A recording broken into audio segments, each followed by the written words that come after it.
अभिनव झा की इस अनोखी कक्षा में आपका फिर से एक बार स्वागत है। हम लोग आगे कंटिन्यू करते हैं। हम लोग यहाँ पर देखते हैं सेक्शन 145। यहाँ पर मेथड ऑफ अकाउंटिंग के बारे में एक आपका जनरल केस होता है और 145 ए में कुछ स्पेशल केसेस के बारे में हम लोग चर्चा करेंगे। तो जनरल केसेस में जो आपका पीजीबीपी का इनकम होता है, ठीक है, या फिर कैपिटल गेन का इनकम होता है, इसमें कहा गया है कि कैश और मर्केंटाइल सिस्टम अकाउंटिंग का फॉलो कर सकते हो।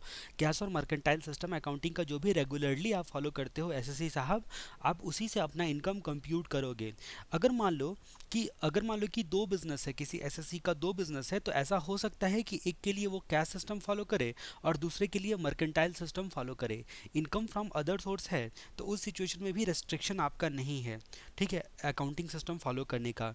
जो भी मर्केंटाइल सिस्टम फॉलो करता है, ठीक है, कुछ कंडीशन सेटिस्फाइड होते हैं जो मर्केंटाइल सिस्टम फॉलो करता है, ठीक है, और उनका ये वाला इनकम है, ठीक है, बिजनेस प्रोफेशन का इनकम है या फिर अदर सोर्स का इनकम है, ठीक है। तो ऐसी परिस्थिति में आईसीडीएस को फॉलो करना है आपको, income computation disclosure standard scheme को आपको फॉलो करना है, ठीक है। और यहाँ पर फॉलो करना है और कंप्यूट करते वक्त डिस्क्लोजर के लिए, ठीक है, डिस्क्लोजर के लिए इसकी डिस्क्लोजर स्कीम है, ठीक है। अगर इसको फॉलो नहीं किया तो 144 का बेस्ट जजमेंट असेसमेंट हो जाएगा आपके खिलाफ। अब जो आईसीडीएस होता है ये आपको बुक्स को मेंटेन करने के लिए नहीं बोलता है। यहाँ पर आपने आईसीडीएस के हिसाब से बुक्स ऑफ अकाउंट्स ना मेंटेन करो तो चलेगा, लेकिन रिटर्न में इनकम एंड डिस्क्लोजर स्टेटमेंट में इसको दिखाना पड़ेगा, स्टेटमेंट बोलकर इसको दिखाना पड़ेगा, ठीक है। अब हम लोग बात करते हैं 145 ए के रिस्पेक्ट में, सर्टेन केसेस के रिस्पेक्ट में अपनी चर्चा। Certain cases method of accounting के रिस्पेक्ट में अगर यहाँ पर एक चीज़, एक कुछ बातें आती है, मान लो कि आपका कंपनसेशन या इन्हांस कंपनसेशन मिलता है, तो ठीक है, तो कंपनसेशन या फिर इन्हांस कंपनसेशन मिलता है तो ये रिसीव बेसिस पर, आपके रिसीट बेसिस पर टैक्सेबल होगा, रिसीट बेसिस पर टैक्सेबल होगा। अगर मान लो कि हाई कोर्ट या सुप्रीम कोर्ट का ऑर्डर होता है, हाई कोर्ट या सुप्रीम कोर्ट का ऑर्डर होता है, एक आपका इंटरिम ऑर्डर होता है, अगर इंटरिम ऑर्डर पर आपको कुछ पैसे मिल गए, इंटरिम ऑर्डर पर आपको कुछ पैसे मिल गए तो रिसीव बेसिस पर भी टैक्सेबल नहीं होगा। वो जब फाइनल ऑर्डर आएगा उस पर आपको टैक्सेबल हो जाएगा, जिस प्रीवियस ईयर में फाइनल ऑर्डर होगा। अगर हाई कोर्ट या सुप्रीम कोर्ट का इंटरिम ऑर्डर से अगर आपको कुछ पैसे मिल गए तो फाइनल ऑर्डर जिस प्रीवियस ईयर में आएगा उस प्रीवियस ईयर में जाकर आपका टैक्सेबल होगा। बाकी कंपनसेशन और इन्हांस कंपनसेशन आपके रिसीव बेसिस पर टैक्सेबल होता है। दूसरी बात हम लोग बात करते हैं opening stock and closing stock के बारे में। दूसरी बात हमारा आता है opening stock and closing stock के बारे में। यहाँ पर क्या बोला गया है कि opening stock and closing stock में अगर मान लो ये ओपनिंग स्टॉक क्लोजिंग स्टॉक किसके केस में आता है, इन्वेंट्री का केस आता है, ठीक है। अब जहाँ तक हम लोग बात करते हैं कि यहाँ पर हम लोग इंक्लूसिव मेथड फॉलो करेंगे।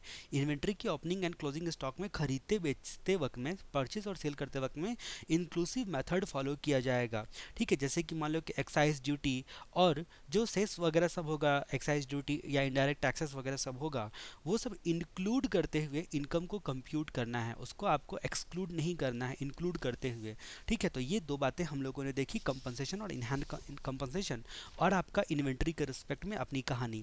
अब हम लोग बात करते हैं रेफरेंस टू डीआरपी।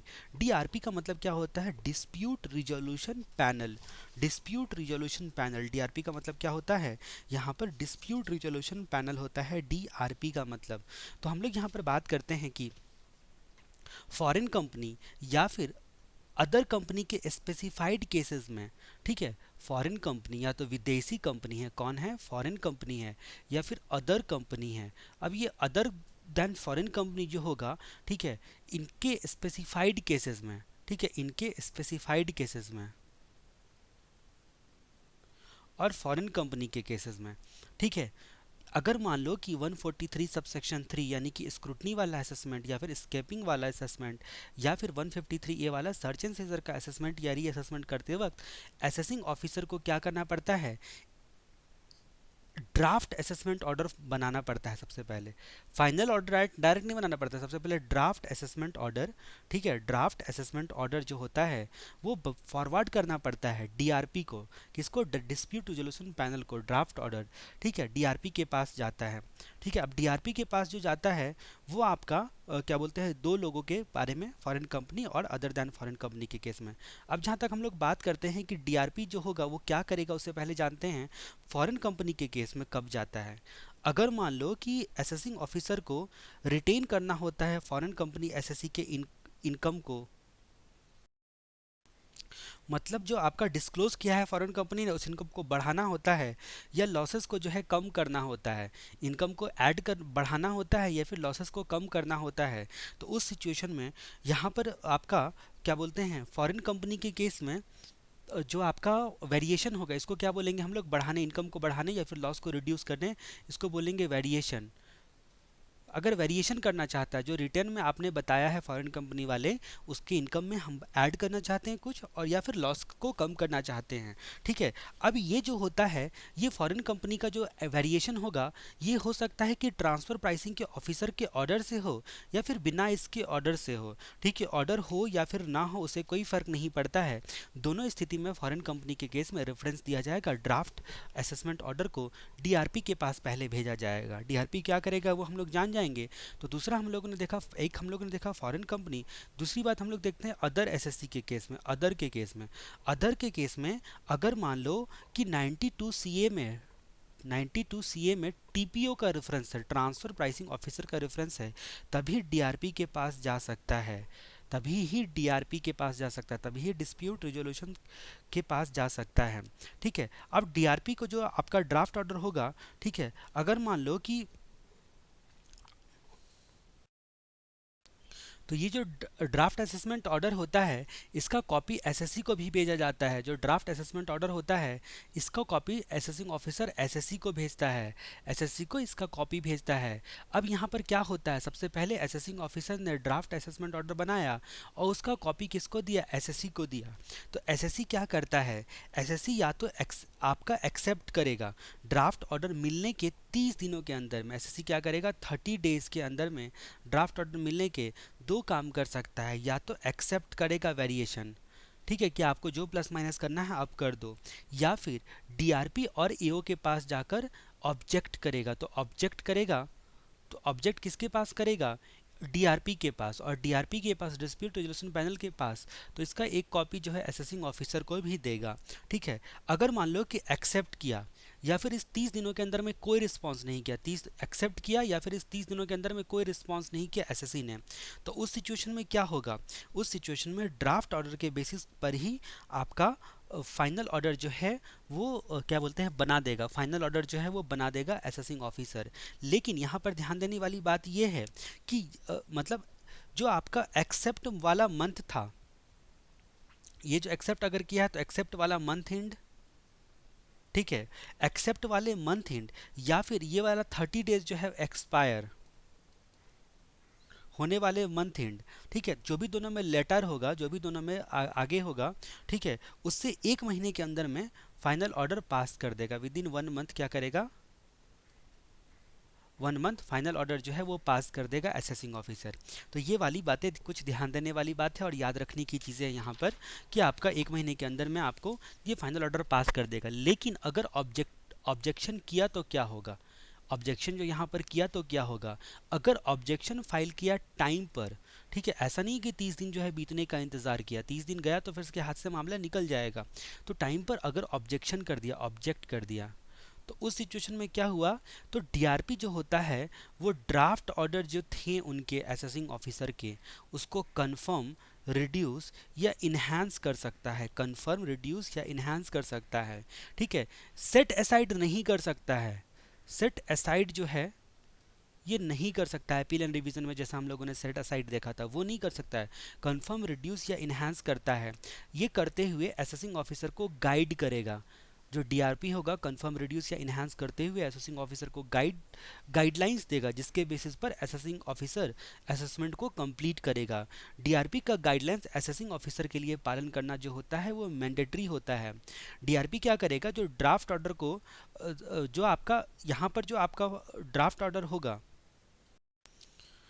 तो ड्राफ्ट ऑर्डर जो इनको फॉरवर्ड किया जाता है डीआरपी को, जिस मंथ में फॉरवर्ड किया था, जिस मंथ में ड्राफ्ट ऑर्डर फॉरवर्ड किया था, उस मंथ के एंड के, ठीक है, ड्राफ्ट ऑर्डर फॉरवर्ड जो होता है फॉरवर्ड करने वाले मंथ के एंड के 9 महीने के बाद अगर कोई डायरेक्शन देता है 9 महीने के बाद, मतलब इतना लेट लगा देता है डीआरपी, तो वो एओ पर बाइंडिंग नहीं होगा, वो असेसिंग ऑफिसर पर बाइंडिंग नहीं होगा।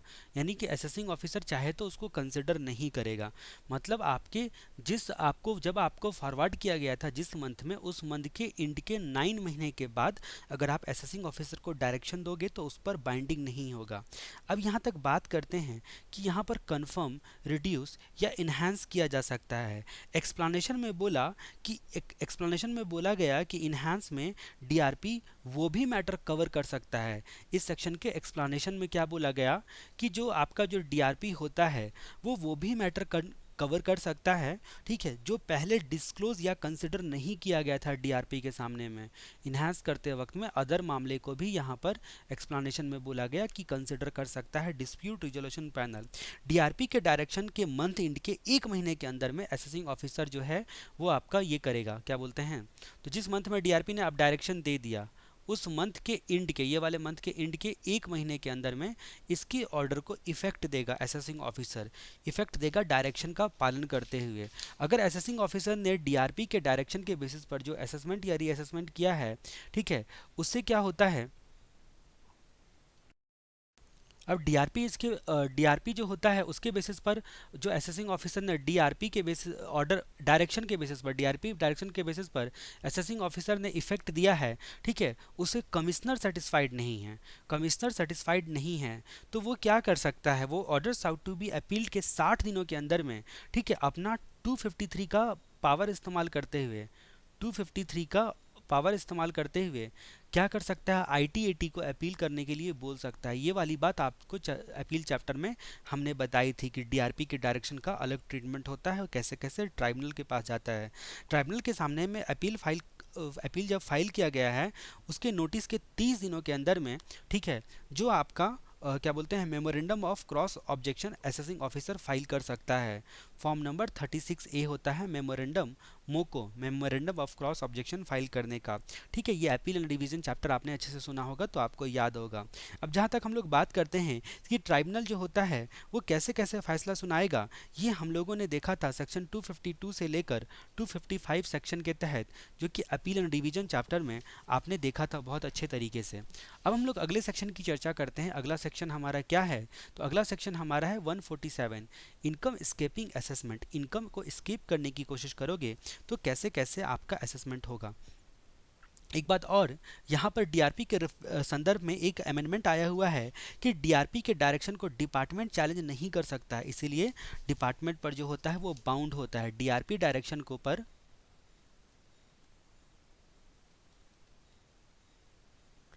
डीआरपी डायरेक्शन पर डिपार्टमेंट जो होता है, यानी कि इनकम टैक्स अथॉरिटीज लोग होता है, वो चैलेंज नहीं कर सकता, कैनॉट चैलेंज। तो सीधे शब्दों में कहा जाए कि आपके डीआरपी डायरेक्शन पे अब डिपार्टमेंट फाइनेंस एक्ट 2016 से चैलेंज नहीं कर सकता है, ठीक है, तो इसका मतलब क्या हुआ, इसका मतलब केवल एसएससी जो है वो चैलेंज कर सकता है, एसएससी जो है वो चैलेंज कर सकता है। और क्योंकि डीआरपी डायरेक्शन से किया हुआ मामला डायरेक्ट ट्राइब्यूनल के पास पहुंचता है। अब जहाँ तक हम लोग बात करते हैं सेक्शन 147 स्केपिंग असेसमेंट के बारे में। स्केपिंग असेसमेंट क्या बोलता है कि अगर असेसिंग ऑफिसर के पास रीज़न टू बिलीव है, यहाँ पर ध्यान देने वाली बात है रीज़न टू बिलीव, उसके पास रीज़न है बिलीव करने का, है वही नहीं, रीज़न टू बिलीव है। एक एक वर्ड जो होता है वो लॉ में काफ़ी इंपॉर्टेंट होता है, ठीक है। अगर मान लो कि रीज़न टू बिलीव है, किसके पास रीज़न टू बिलीव है, असेसिंग ऑफिसर के पास रीज़न टू बिलीव है, किस चीज़ का रीज़न टू बिलीव है, तो बात करते हैं कि अगर मान लो कि रीज़न टू बिलीव है कि इनकम स्कैप किया है किसी एसएससी ने, तो वो रीज़न रिकॉर्ड करके राइटिंग में, रीज़न टू बिलीव है तो रीज़न को रिकॉर्ड करो भैया, रिकॉर्ड करके राइटिंग में जो होता है वो 148 का नोटिस इशू कर सकता है, मतलब 148 का नोटिस इशू कर सकता है रीज़न रिकॉर्ड करके, प्लस स्पेसिफाइड प्रोसीजर को पूरा करते हुए, ठीक है, तब जाके वो इनकम स्केपिंग असेसमेंट या री असेसमेंट कर सकता है। यानी कि आपको 148 का नोटिस इशू करना जरूरी है। कब इनकम इनकम जो होता है, ठीक है, उसका स्केपिंग असेसमेंट किया जाता है, कब कब, ठीक है, कब कब स्केपिंग असेसमेंट किया जाता है। तो पहली बात आती है no assessment, no return no assessment का केस अगर है तो, ठीक है, अगर मान लो कि टोटल इनकम एक्सीड करता है बेसिक एग्जम्पशन लिमिट से या फिर maximum amount not chargeable to tax से, उसके बावजूद भी ना असेसमेंट किया गया है ना रिटर्न फाइल किया गया है, तो ये आपका पहला मामला आता है, ठीक है। तो उस प्रीवियस ईयर के रिस्पेक्ट में जहाँ पर ना असेसमेंट ना रिटर्न, ठीक है। अब जहाँ तक बात करते हैं कि अगर रिटर्न फर्निश कर दिया गया है लेकिन असेसमेंट नहीं हुआ, ठीक है, आपका असेसमेंट नहीं हुआ या फिर असेसमेंट हुआ लेकिन फिर भी कुछ मिस्टेक्स हैं। अगर आपका असेसमेंट नहीं हुआ तो उस सिचुएशन में क्या होगा, उस सिचुएशन में आपके इनकम को रिटर्न में अंडर एस्टिमेट किया गया है या फिर एक्सेसिव लॉस डिडक्शन या अलाउंस या फिर रिलीफ वगैरह सब क्लेम किया गया है। तो अंडर एस्टिमेट किया गया है इनकम को, ठीक है, या फिर एक्सेसिव एक्सेसिव लॉस लॉस हो गया, आपका डिडक्शन हो गया या फिर एग्जम्पशन हो गया या फिर अदर अलाउंस हो गया या रिलीफ हो गया, ठीक है, ये सब ले लिया गया है। उसके बाद जहाँ तक हम लोग बात करते हैं कि अगर असेसमेंट हुआ है तो उस सिचुएशन में भी अगर मान लो कि इनकम को अंडरस्टिमेट किया गया है या फिर एक्सेसिव लॉस जो होता है या डेप्रिसिएशन या अलाउंस या डिडक्शन या रिलीफ क्लेम कर लिया गया है या फिर इनकम जो होता है उसका असेसमेंट जानबूझकर, मतलब जानबूझकर क्या, लोअर रेट पे किया गया, असेसमेंट जो है लोअर रेट पे किया गया है, जो रेट एप्लीकेबल था उससे कम रेट पर जो है असेसमेंट किया गया है, ठीक है। तो इन सब सिचुएशन में ये आपके दो मामले हम लोगों ने देख लिए, रिटर्न नहीं असेसमेंट नहीं, रिटर्न पर असेसमेंट नहीं और असेसमेंट अगर हाँ तो क्या होगा। अब हम लोग कुछ अदर केसेस के बारे में देखते हैं जब आपका स्केपिंग असेसमेंट हो सकता है, ठीक है। अगर अदर केसेस क्या होता है, किसी पर्सन का कोई भी assets including financial interest outside India में है, ये असेसिंग ऑफिसर को पता चलता है, ठीक है। तो एसेट्स आउटसाइड इंडिया, अब ये जो आउटसाइड इंडिया में जो एसेट्स है, ठीक है, जिन रेसिडेंट प्लस ऑर्डिनरी रेसिडेंट का इंक्लूडिंग फाइनेंशियल इंटरेस्ट, तो इस सिचुएशन में भी स्केपिंग हो सकता है, असेसमेंट स्केपिंग असेसमेंट। फिर हम लोग बात करते हैं इंटरनेशनल ट्रांजैक्शन के रिस्पेक्ट में जहां पर एसएससी ने ट्रांसफर प्राइसिंग रिपोर्ट 92E वाला जमा नहीं किया है। इंटरनेशनल ट्रांजैक्शन के रिस्पेक्ट में जो 92E वाला ट्रांसफर प्राइसिंग रिपोर्ट होता है वो रिपोर्ट जमा नहीं किया है, उस सिचुएशन में भी क्या हो सकता है, आपका इनकम स्केपिंग असेसमेंट हो सकता है, ठीक है। और एक मामला आपका फाइनेंस एक्ट 2016 में डाला गया कि वहाँ पर भी इनकम स्केपिंग जो है वो असेसमेंट या रीअसेसमेंट किया जा सकता है। हमने एक सेक्शन देखा था 133C, 133C में हम लोगों ने देखा था सी फॉर कॉल देखा था हम लोगों ने। तो यहाँ पर क्या होता है, जो प्रिस्क्राइब्ड अथॉरिटी होते हैं वो इन्फॉर्मेशन को वेरीफाई करने के लिए, जो रिटर्न वगैरह में आपने डाला है उसको वेरीफाई करने के लिए इन्फॉर्मेशन या डॉक्यूमेंट मांग सकते हैं, यानी कि कॉल कर सकते हैं। 143C में पावर दिया गया है। अब जहाँ तक हम लोग बात करते हैं कि 133C के सबसेक्शन 2 में एक बात बोली गई थी, ठीक है, ये एक बात जो बोली गई है वो भी आपके हाल में ही अमेंडमेंट करके बोला गया है।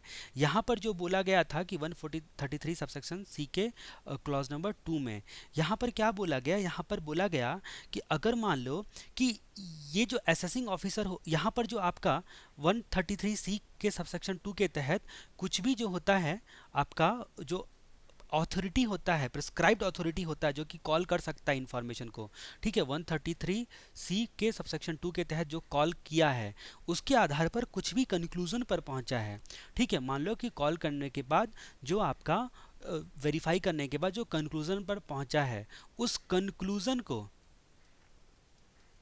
जो असेसिंग ऑफिसर होता है वो अपना दिमाग लगाए बिना, यानी कि बिना वेरीफाई किए हुए, बिना एग्जामिन वगैरह किए हुए इसके कंक्लूजन को, यानी कि इसके आउटकम का यूज़ कर सकता है अपना असेसमेंट या री असेसमेंट करने के लिए, अपना असेसमेंट या री असेसमेंट करने के लिए। तो कहानी कहाँ से शुरू हुई, 133C में पावर होता है अप्रोप्रिएट अथॉरिटी के पास इंफॉर्मेशन को कॉल करने का, ताकि वो असेसमेंट करने के लिए प्रिस्क्राइब्ड अथॉरिटी अपना जो इन्फॉर्मेशन या डॉक्यूमेंट मांगता है उसे वेरीफाई कर सके। अब उस इंफॉर्मेशन या डॉक्यूमेंट के आधार पर वो जो अप्रोप्रिएट अथॉरिटी होता है जो कॉल कर सकता है वो क्या कर सकता है, एक कंक्लूजन पर यानी कि आउटकम पर पहुंचता है। अब आउटकम का इस्तेमाल जो होता है, ये जो असेसिंग ऑफिसर होता है वो असेसिंग ऑफिसर अपना बिना दिमाग लगाए हुए, यानी कि बिना एग्जामिन वगैरह सब किए हुए उसका प्रयोग यानी कि उसका उपयोग कर सकता है उस आउटकम में। मतलब उन्होंने जो जोड़ घटाव किया होगा उन सबको या कुछ भी किया होगा, ठीक है, उन सबको वेरीफाई करने की आवश्यकता नहीं है, डायरेक्ट कंक्लूजन का इस्तेमाल कर सकता है। अब यहीं के रिस्पेक्ट में 147 में स्केपिंग वाले में एक पॉइंट जोड़ा गया कि अगर एसएससी ने रिटर्न नहीं डाला था, ठीक है, रिटर्न नहीं डाला था, या फिर ये जो कंक्लूजन वाला इंफॉर्मेशन मिला है, जो आउटकम मिला है उसके बेसिस पर पता चलता है कि इनकम को, यहाँ इनकम जो होता है वो maximum amount not chargeable to tax से ज़्यादा था, उसके बाद इनकम को अंडर एस्टिमेट किया गया है, या लॉस या डिडक्शन को एक्सेसिव किया गया है, तो स्केपिंग असेसमेंट यहाँ पर किया जा सकता है, इनकम स्केपिंग असेसमेंट यहाँ पर किया जा सकता है। तो ये फाइनेंस एक्ट 2016 में डाला गया। ठीक है, तो ये कुछ केसेस हम लोगों ने देखे जहाँ पर स्केपिंग असेसमेंट किया जा सकता है। ठीक है, यहाँ पर हम लोगों ने एक केस देखा, दूसरा केस देखा, उसके बाद अदर में हम लोगों ने 3 पॉइंट देखी। अब हम लोग जहाँ तक बात करते हैं कि इसके रिस्पेक्ट में 147 के रिस्पेक्ट में बाकी बातें क्या क्या होती है, प्रोसीजर वगैरह सब क्या क्या होता है उसके बारे में। यहाँ पर असेसमेंट या री असेसमेंट करने के लिए जो आपका असेसिंग ऑफिसर होता है वो सबसे पहले 148 का नोटिस देता है एसएससी को कि अपने स्केप्ड इनकम को डिस्क्लोज करो नोटिस में बताए गए टाइम लिमिट के अंतर्गत। तो 148 का सबसे पहले नोटिस इशू करता है। इस नोटिस में लिखा रहता है कि एसएससी साहब अपने स्केप्ड इनकम को डिस्क्लोज करो। नोटिस में जो हमने टाइम लिमिट बताया है उसके तहत एसएससी क्या करता है, रिटर्न फाइल करने के बाद, ठीक है, ऐसे यहाँ पर क्या होता है कि एसएससी आपका रिटर्न डालता है इस नोटिस के रिस्पेक्ट में, इस नोटिस के जवाब में रिटर्न डालता है। अब ये रिटर्न अगर डाल दिया तो रिटर्न डालने के बाद असेसिंग ऑफिसर जो होता है वो ड्यूटी बाउंड होता है। असेसिंग ऑफिसर जो होता है वो क्या होता है, ड्यूटी बाउंड होता है कि 148 का नोटिस इशू करने का रीज़न जो होता है वो आपको एसएससी को सप्लाई करे। मतलब किस आधार है, किस आधार पे आपने बोला था कि भाई हम आपका स्केपिंग कर देंगे, ठीक है, तो इसकी वजह से हमको आपने बोला, परेशान किया, तो वो जो है रीज़न जो है उसको सप्लाई करने के लिए ड्यूटी बाउंड होता है। अगर एसएससी को रीज़न इनवैलिड लगा तो वो हाईकोर्ट के सामने में रिट पिटीशन डाल सकता है। ठीक है, और हाईकोर्ट जो अगर सेटिस्फाइड हुआ कि 148 का नोटिस वैलिड नहीं है तो वो 148 नोटिस को क्वैश करते हुए 147 का स्केपिंग असेसमेंट या री असेसमेंट को रोक सकती है, हाईकोर्ट रोक सकती है। अब जहाँ तक हम लोग बात करते हैं कि अगर मान लो कि रिटर्न जो फाइल किया गया 148 नोटिस के खिलाफ, मतलब नोटिस से खिलाफ नहीं, मतलब 148 नोटिस के अनुसार रिटर्न अगर फाइल किया गया तो जिस फाइनेंशियल ईयर में रिटर्न फाइल किया गया उसके 6 महीने के अंदर में, जिस फाइनेंशियल ईयर में रिटर्न फाइल किया, ठीक है, उस फाइनेंशियल ईयर के एंड के 6 महीने के अंदर में, 6 महीने के अंदर में 143 का सबसेक्शन 2 वाला जो नोटिस होता है ये फाइल करना होगा। ठीक है, ये फाइल करना होगा आपके असेसिंग ऑफिसर को। अदरवाइज क्या होगा, अदरवाइज 147 का असेसमेंट या री असेसमेंट वाइड माना जाएगा। अकॉर्डिंगली जो है स्केपिंग का इफेक्ट दिया जाएगा। ये प्रोसीजर को फॉलो करते हुए नोटिस दिया, फिर इस तरह से प्रोसीजर फॉलो किया।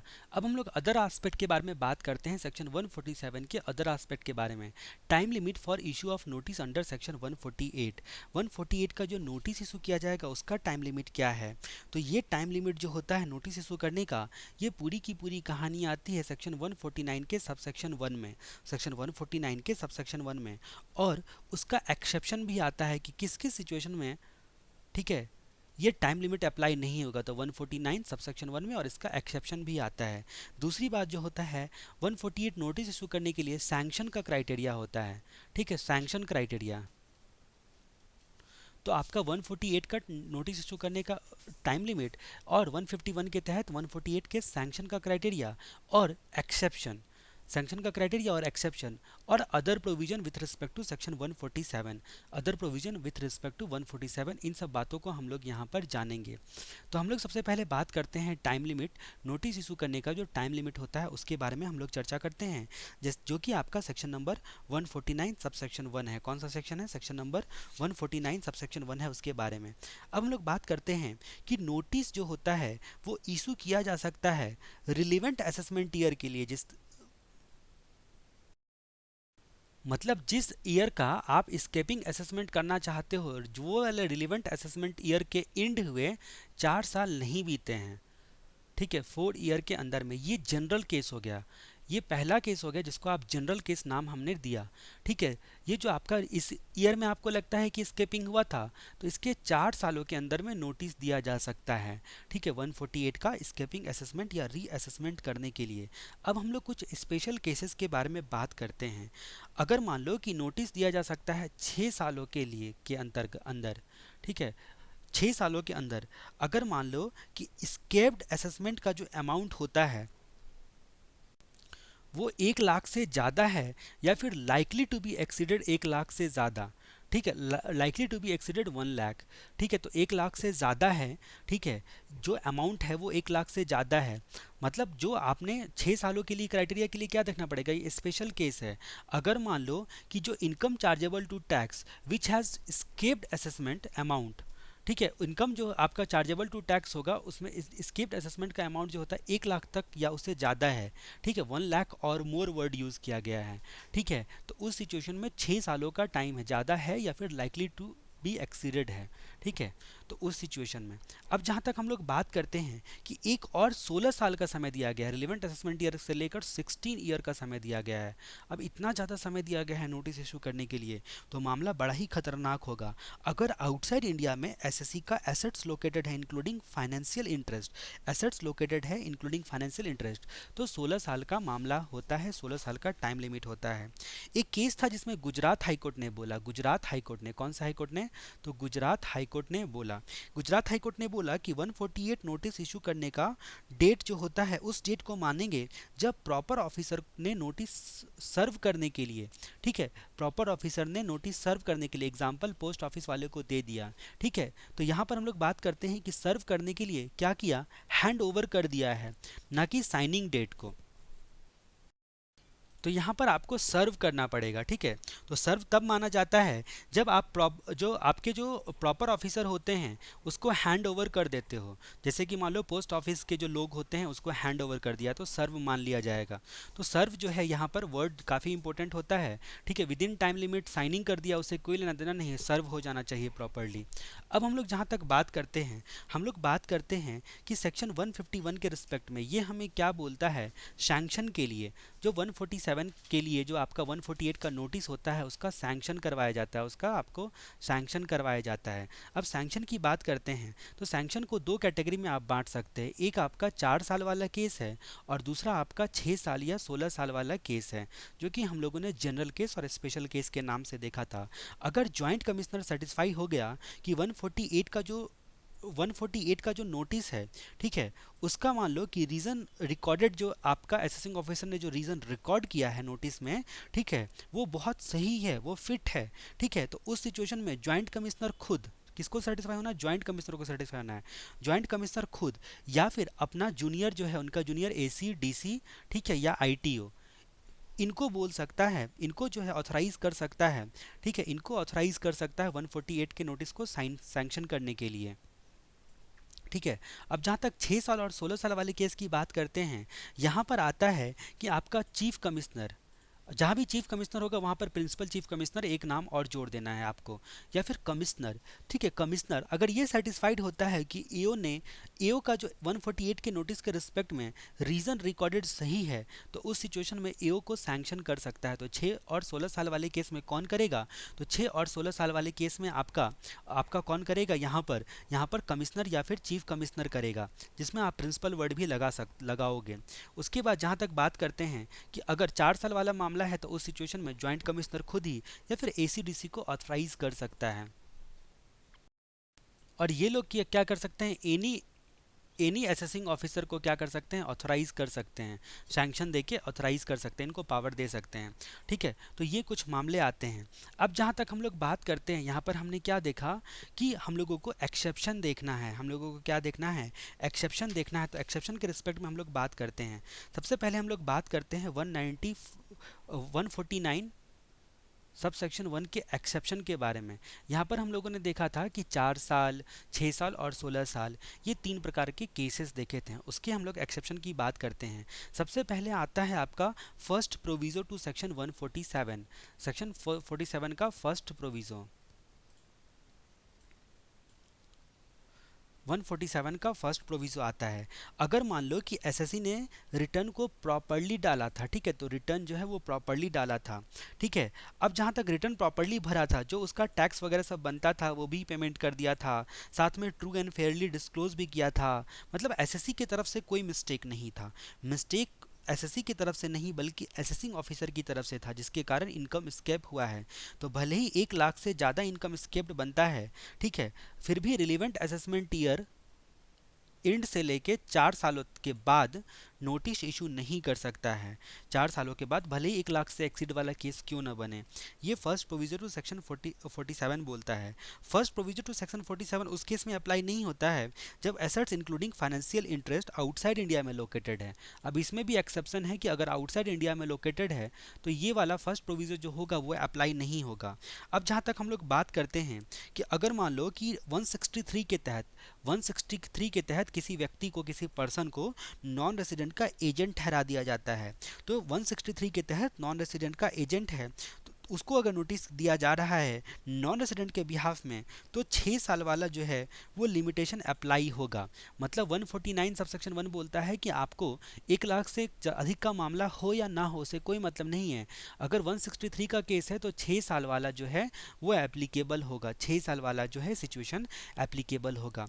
उसके बाद एक चीज़ और आती है, अगर मान लो कि 250 का अपील या फिर 254 का ट्राइब्यूनल का ऑर्डर या फिर 260 मतलब जो यहाँ पर ये कमिश्नर का हो गया या आपका ट्राइब्यूनल का हो गया, उसके बाद 260 ए आपका हाई कोर्ट का हो गया या फिर 262, ठीक है, ये सुप्रीम कोर्ट का हो गया, इनके सामने में हियरिंग हो रहा है, या फिर 263 264 में जो कमिश्नर रिवीजन करता है, ठीक है। अब रिवीजन का मामला है, रिवीजन का मामला है, ठीक है, तो हम लोग यहाँ पर बात करते हैं, या फिर अदरवाइज किसी कोर्ट का मामला है, अदरवाइज किसी कोर्ट में लिटिगेशन वगैरह सब पेंडिंग है, ठीक है, कोर्ट वगैरह सब में लिटिगेशन पेंडिंग है, तो उस ऑर्डर के हिसाब से असेसिंग ऑफिसर फाइंडिंग या डायरेक्शन के लिए कभी भी नोटिस इशू कर सकता है। अगर ये ऑर्डर में बोला गया है कि भैया आप जो है, तो इसका 148 नोटिस इशू का टाइम लिमिट यहाँ पर एप्लीकेबल नहीं होता, यानी कि यहाँ पर कोई टाइम लिमिट नहीं है।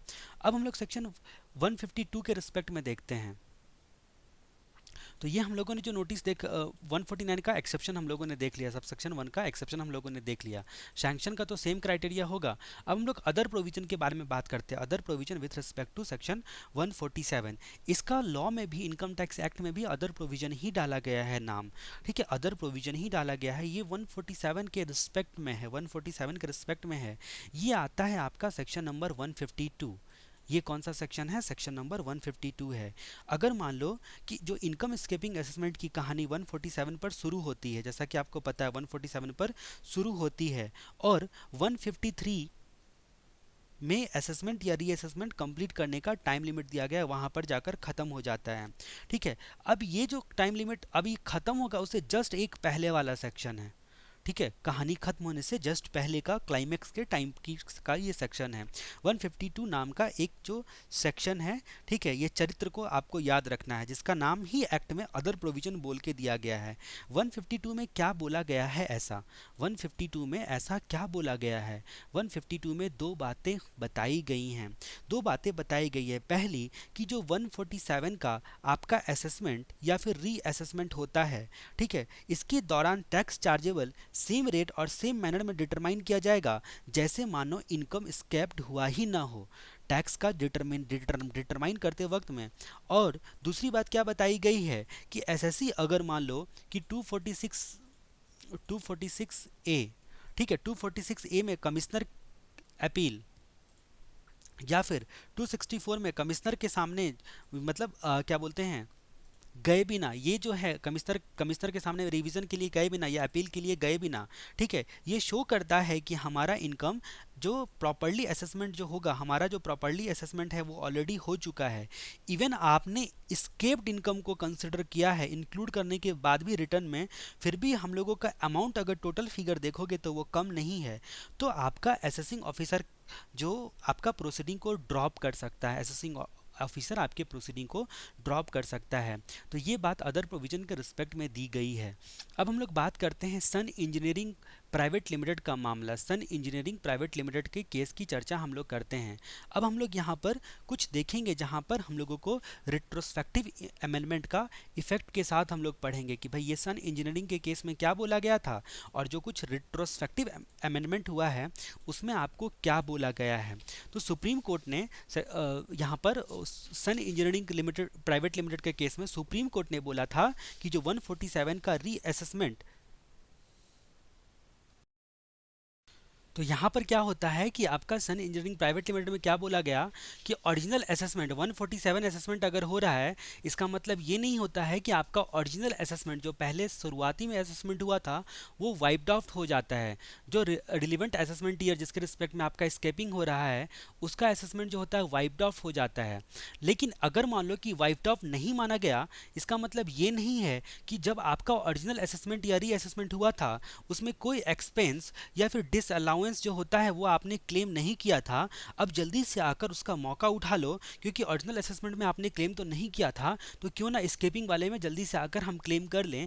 ऐसा नहीं हो सकता है, ऐसा नहीं हो सकता है एक्सेप्ट स्केपिंग इनकम का मामला हो। मतलब अगर ये जो एक्सपेंस या डिस अलाउंस है, ये रिलीवेंट असेसमेंट ईयर जिसके रिस्पेक्ट में आपको 148 इशू किया गया है, ठीक है, 4 साल, 6 साल और 16 साल वाले केसेस के रिस्पेक्ट में, तो जो भी रिलेवेंट असेसमेंट ईयर का आपको 148 नोटिस इशू किया गया है, अगर मान लो यहाँ पर इस असेसमेंट ईयर में कोई एक्सपेंस या डिस अलाउंस आपको क्लेम करना था, आप नहीं किए, तो इसका मतलब ये नहीं है कि 147 के तहत आप क्लेम कर सकते हो, क्योंकि चलो भाई फिर से हमारा फाइल खुल गया है, फिर से अब अपन क्लेम कर लेते हैं जल्दी से जाके, ठीक है। तो इसमें भी एक्सपेंस या डिस अलाउंस में दो तरह का होगा, एक दो कैटेगरी होगा। एक 147 में इनकम जो है वो आपका एडिशन किया जा रहा है, इनकम को एडिशन किया जा रहा है या लॉस को रिड्यूस किया जा रहा है, तो इसके रिस्पेक्ट का एक्सपेंस जो है वो आपको एक्सपेंस या डिडक्शन मिल जाएगा।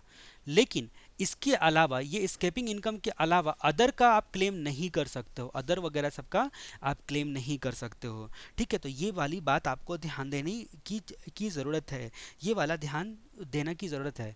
अब जो आपका 147 होता है ये भी डिपार्टमेंट के फेवर में होता है, यानी कि यहाँ पर दो बातें होती है, आपके इनकम को रिड्यूस नहीं किया जा सकता है, ठीक है, जो ओरिजिनल असेसमेंट में आपने किया था, जिस असेसमेंट ईयर के लिए आपको स्केपिंग हो रहा है उससे कम नहीं किया जा सकता है, और लॉस को बढ़ाया नहीं जा सकता है, लॉस को बढ़ाया नहीं जा सकता है। एक बात तो ये, दूसरी बात कि अगर एसएससी ने पहले ओरिजिनल असेसमेंट जो होता है वो करवाया ही नहीं था, ओरिजिनल असेसमेंट मतलब इस साल जो है असेसमेंट आपका हुआ ही नहीं था, ठीक है, किसी भी प्रकार का असेसमेंट नहीं हुआ था, तो आपका इस ईयर में मतलब स्केपिंग के नोटिस के नाम पर आपको आपका लॉस असेसमेंट नहीं हो सकता है, ठीक है। तो ये हमेशा डिपार्टमेंट के फेवर में जाएगा। ये आपकी बातें सनी इंजीनियरिंग के रिस्पेक्ट में कुछ बातें आई। अब यहाँ पर रिट्रोस्पेक्टिव अमेंडमेंट आया, रिट्रोस्पेक्टिव अमेंडमेंट का इफेक्ट हम लोग देखते हैं। अगर हम लोग यहाँ पर बात करते हैं, तो मान लो कि जो अगर मान लो कि रिट्रोस्पेक्टिव अमेंडमेंट आया, तो उसका अगर इफेक्ट देना है, अभी ये रिलीवेंट असेसमेंट ईयर हुआ जिसका 148 नोटिस इशू किया जाता है। अब यहाँ पर टाइम लिमिट हम लोगों ने देखे 4 साल, 6 साल और 16 साल, ठीक है, 4 साल, 6 साल और 16 साल। अब जहाँ तक हम लोग बात करते हैं कि अगर मान लो, तो अगर मान लो कि क्या बोलते हैं, रिट्रोस्पेक्टिव अमेंडमेंट आ गया, तो उसका इफेक्ट मतलब कानून में चेंज हो गया, तो अगर ये पीरियड बीत चुका है, ये पीरियड एक्सपायर हो चुका है, ठीक है, ये पीरियड एक्सपायर हो चुका है, 4 साल, 6 साल और 16 साल वाला केस जो है एक्सपायर हो चुका है, ठीक है, टाइम बार्ड हो चुका है, तो रिट्रोस्पेक्टिव अमेंडमेंट का इफेक्ट कैसे दे सकता है असेसिंग ऑफिसर, क्या इन सब 148 का नोटिस देकर रिट्रोस्पेक्टिव अमेंडमेंट का इफेक्ट दे सकता है? तो एक केस होता है जहां पर दे सकता है और एक केस होता है जहां पर नहीं दे सकता है टाइम बार्ड होने के बाद। तो अगर मान लो कि अगर केस किसी कोर्ट या अथॉरिटी के सामने में पेंडिंग है, तो इस सिचुएशन में रिट्रोस्पेक्टिव अमेंडमेंट का इफेक्ट दिया जा सकता है अगर कोर्ट और अथॉरिटी के सामने में पेंडिंग है। अदरवाइज अगर ये टाइम लिमिट एक्सपायर हो चुका है, टाइम बार्ड हो चुका है, तो 148 का नोटिस इशू करके डिपार्टमेंट जो है वो आपका क्या बोलते हैं, यहाँ पर ये टाइम बार्ड हो चुका है, ये टाइम बीत चुका है, तो रिट्रोस्पेक्टिव अमेंडमेंट का इफेक्ट नहीं दिया जा सकता है, आपके इनकम के रिस्पेक्ट में रिट्रोस्पेक्टिव अमेंडमेंट का इफेक्ट नहीं दिया जा सकता है। अब जहाँ तक बात करते हैं कि हम लोग 153 असेसमेंट के बारे में पूरी कहानी देखेंगे, 153 ए असेसमेंट के बारे में पूरी कहानी देखेंगे। यहीं पर आपका सर्च एंड सीजर जो है वो चैप्टर में हम लोगों ने बेसिक प्रोविजन के बारे में चर्चा करी थी, यानी कि 50% सर्च एंड सीजर के बारे में हम लोगों ने जान लिया है। अब असेसमेंट के रिस्पेक्ट में हम लोग 50% यहाँ पर अपनी चर्चा करेंगे। चलिए हम लोग इसको अगले वीडियो में कवर करते हैं।